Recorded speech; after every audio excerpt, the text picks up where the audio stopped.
안녕하세요, 친구들. 반갑습니다. 오늘도 주님의 말씀을 함께 재미있게 나누도록 하겠습니다. 우리가 오늘부터는 요셉의 이야기를 함께 나누려고 그래요. 우리가 지난주까지 야곱의 이야기를 나누었죠. 욕심쟁이였던 야곱이 이제 도망가는 중에 하나님을 만나게 되고, 그리고 하나님으로부터 약속을 받았어요.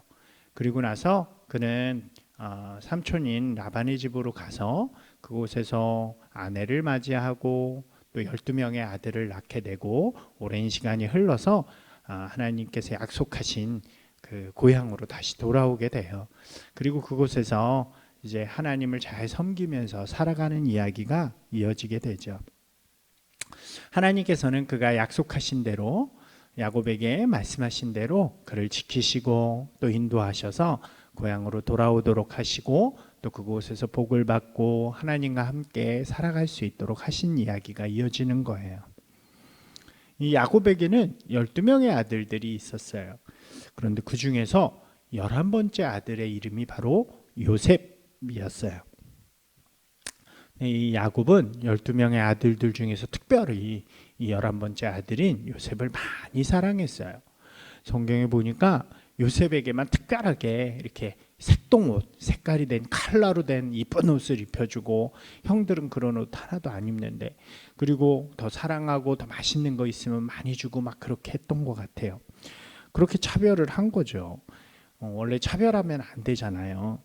사랑받지 못한 차별당한 형들의 마음이 어땠을까요?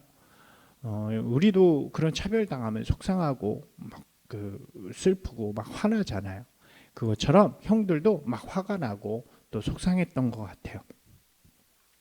이 아버지가 요셉만 좋아하는 것을 보면서 매우 마음속에 화가 난 거죠. 그렇다고 해서 아버지한테 화를 낼 수는 없으니까 그 화가 다 동생인 요셉한테 가게 되었어요. 그런데 이 요셉은 그러한 형들의 마음을 잘 몰랐던 것 같아요. 막 모르고 그냥 막 마음대로 그렇게 행동을 더 하는 거죠. 그러던 중에 형들이 동생인 요셉을 너무 미워하게 되는 사건이 일어나요. 그게 뭐냐면, 하루는 요셉이 자는 중에 꿈을 꾸게 되는 거예요. 물론 그 꿈은 하나님께서 요셉에게 보여주신 꿈이긴 하지만 그 꿈이 하여튼 신기했어요.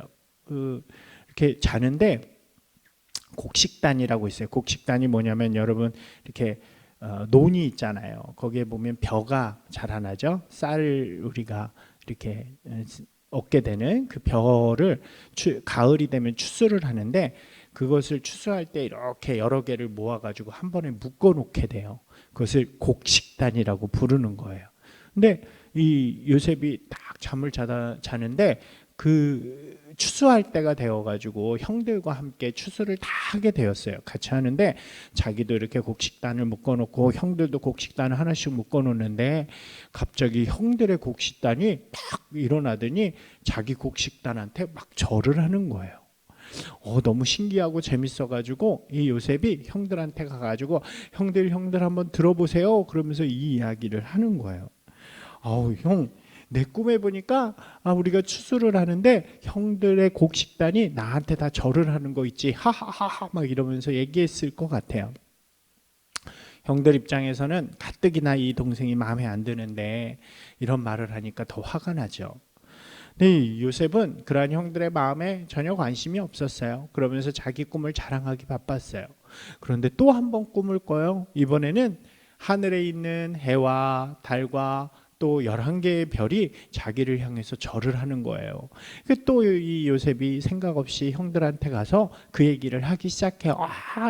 다 나한테 절하더라니까. 그러니까 형들이 진짜 화가 났어요. 그래서 야, 네가 아버지도 어머니도 형들이 다 너한테 이렇게 절하면서 섬기는 그런 사람이 되고 싶냐? 너가 우리보다 위에 서고 싶냐? 그러면서 막 화를 내기 시작한 거예요.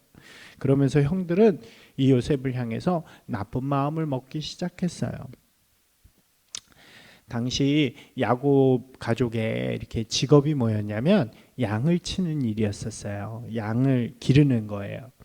근데 지금하고 다르게 이때는 이 양무리를 데리고 이렇게 풀이 자라나는 곳으로 이동하면서, 오늘은 저쪽 동네에 풀이 많이 자라난데 그럼 그곳으로 가가지고 풀을 먹이고 돌아오는 그런 일을 통해서 양을 기르고 있었어요.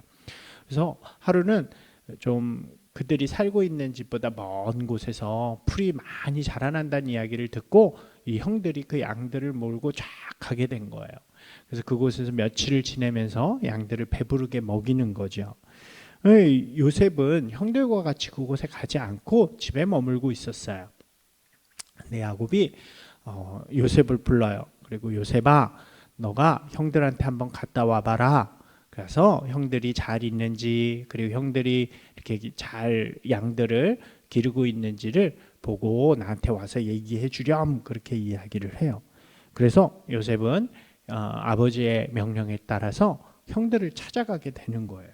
근데 지금처럼 전화도 없고, 지금은 전화가 있어서 어디에요, 언제 가요, 이렇게 되잖아요. 그리고 내비게이션 같은 것도 없어요. 그러니까 그냥 찾아가는 거예요. 어딘지도 모르고 저쯤에 있겠지 그러고 찾아가니까 막 헤매다녔겠죠. 막 이렇게 헤매다가 물어서 형들이 양을 기르고 있는 그곳까지 이렇게 간신히 찾아가게 돼요. 근데 형들이 보니까 저 멀리에서 자기 동생처럼 생긴 이렇게 컬러풀한 아주 이렇게 이쁜 옷을 입고 이렇게 오는 동생이 보이는 거예요. 형들이 어땠을까요? 너무 자기 먼 길까지 자기를 찾아와 준 동생이 너무 이쁘고 귀엽고 사랑스러웠을까요? 아니었어요. 그랬으면 좋았을 텐데 형들 마음속에 이미 이 요셉을 향한 미움이 너무 컸던 것 같아요. 그래서 형들끼리 이렇게 이야기를 해요. 야, 저기 보니까 꿈꾸는 놈이 온다. 꿈꾸는 녀석이 온다. 우리 저 녀석을 죽여버리자라고 이야기해요. 죽여서 땅 이렇게 구덩이에 묻고 아버지한테는 짐승한테 잡혀 먹었다라고 이야기하자. 막 이렇게 모의를 하는 거예요. 그리고 실제로 이 요셉이 가까이 왔을 때 그를 잡아가지고 옷을 벗기고 구덩이에 집어넣게 돼요. 딱 죽이려고 하는 그 순간에 그래도 가장 큰 형인 르우벤이라는 형이 있어요. 가장 큰 형인데 그 형이 그래도 우리 형제인데, 그리고 아버지가 가장 사랑하는 아들인데 죽이면 안 되지라는 마음이 들어서 그것을 말려요. 그리고 죽이지는 말고 구덩이에 잠깐 두어라 라고 이야기를 해요. 이 형들이 이 녀석을 어떻게 할까, 죽이지는 말라 그랬으니까 죽이진 않는데 그렇다고 가만두기는 싫잖아요. 그래서 어떻게 하냐면 그러면 이 녀석을 노예로 팔아버리자. 그 지역을 지나가는 상인들이 많았는데 그 사람들한테 이렇게 팔아버리기로 결정을 해요. 그리고 때마침 그곳을 지나서 애굽, 지금의 이집트로 가고 있는 상인들을 만나서 노예값을 받고 이렇게 팔게 되는 거예요. 이제 위기죠. 요셉한테 굉장히 평생을 그렇게 사랑만 받고 자라다가, 그리고 이렇게 아나무인처럼 막 자기 자랑을 하면서 살아왔는데 갑자기 죽을 위기에 찾아온 거예요. 그리고 노예로 팔려간 거예요. 요셉의 마음이 어땠을까요? 형들은 이 동생을 그렇게 팔아버리고 나서 아까 뺏은 그 이쁜 옷에다가 동물의 피를 막 묻혀요. 그리고 나서 집으로 돌아가서 아버지한테 이렇게 이야기하는 거예요. 저희가 돌아오는 길에 이것을 발견했습니다. 아마도 동생 요셉의 옷 같습니다. 그렇게 이야기를 해요. 야곱이 보니까 자기가 이 아들 요셉에게 만들어준 옷이거든요. 너무 슬퍼하면서 아버지가 굉장히 이렇게 어려운 시간을 보내게 되는 이야기예요. 그리고 그때 요셉은 이미 애굽으로 가서 애굽에서 노예 시장에서 한 집에 이렇게 노예로 팔려가게 돼요. 이어지는 다음 이야기는 또 다음 주에 계속해서 이야기를 드리도록 할게요. 오늘 이 요셉의 이야기 속에서 우리가 생각해 볼 수 있는 이야기가 있어요. 먼저는 형들의 모습이에요. 요셉을 보면서 형들이 화가 날 수 있었을까요? 없었을까요? 그저 화가 날 수 있었을 것 같아요. 아버지가 요셉만을 막 좋아하니까, 너무 사랑하니까 자기들은 막 헌옷 입는데 요셉만 예쁜 옷 입는데 그 얼마나 화가 나요. 근데 거기다가 요셉이 생각도 없이 막 자기들한테 와가지고 막 이상한 꿈자랑이나 하고 있고, 그러니까 화가 날 수 있죠. 화는 누구든지 날 수 있어요. 우리도 날 수 있죠. 친구들이 나한테 무엇인가 잘못해서 화가 날 수도 있고요. 가족 중에 누구가 혹은 동생이 혹은 부모님이 나한테 막 해가지고 잘못해가지고 내가 화가 날 수도 있어요. 혹은 이렇게 차별당하는 것 같아서 화가 날 수도 있어요. 하지만 중요한 것은 화가 난다고 해서 다 죄를 짓지는 않아요. 한번 따라서 해볼까요? 화가 난다고 해서 다 죄를 짓지 않아요. 우리 그리스도인은요, 화가 나도 그것으로 죄를 짓는 사람이 아니에요. 우리가 가인과 아벨 얘기 나누었죠. 여러분 기억하나요? 가인도 그랬잖아요. 아벨의 제사만 받으시는 하나님을 보면서 막 화를 냈어요. 그리고 그 화를 참지 못해서 결국 아벨을 죽이는 일이 일어나죠. 그것을 뭐라고 부르냐면 죄라고 부르는 거예요. 그래서 성경은 우리에게 뭐라고 이야기하냐면 마음을 잘 다스려라, 화를 잘 다스려라 라고 이렇게 이야기를 해요. 여러분, 우리는요 이렇게 화가 날 수 있어요. 누구나 화가 날 수 있지만 그 화를 주님의 사랑 안에서 또 예수님의 은혜 안에서 잘 다스리는 사람이 되어야 되는 거예요. 왜요? 예수님이 우리를 용서해 주시고 예수님이 우리를 사랑해 주셨기 때문에 그래요. 그렇기 때문에 우리도 화가 나도 잠깐 참았다가 그 화를 내는 것이 아니라 오히려 용서하고 사랑하는 사람들이 되어야 되는 거예요. 여러분 그렇게 하는 친구들이 되길 바라요. 또 하나는 요셉처럼 어려움이 찾아올 수 있다는 거예요. 우리가 살아갈 때마다 좋은 일만 있으면 얼마나 좋겠어요. 하지만 우리가 살아가는 시간 속에는 항상 어려움들이 찾아와요. 지금도 보면 세상이 다 어려움 속에 있잖아요. 코로나라는 병 때문에 아프고 힘든 시간이 있죠.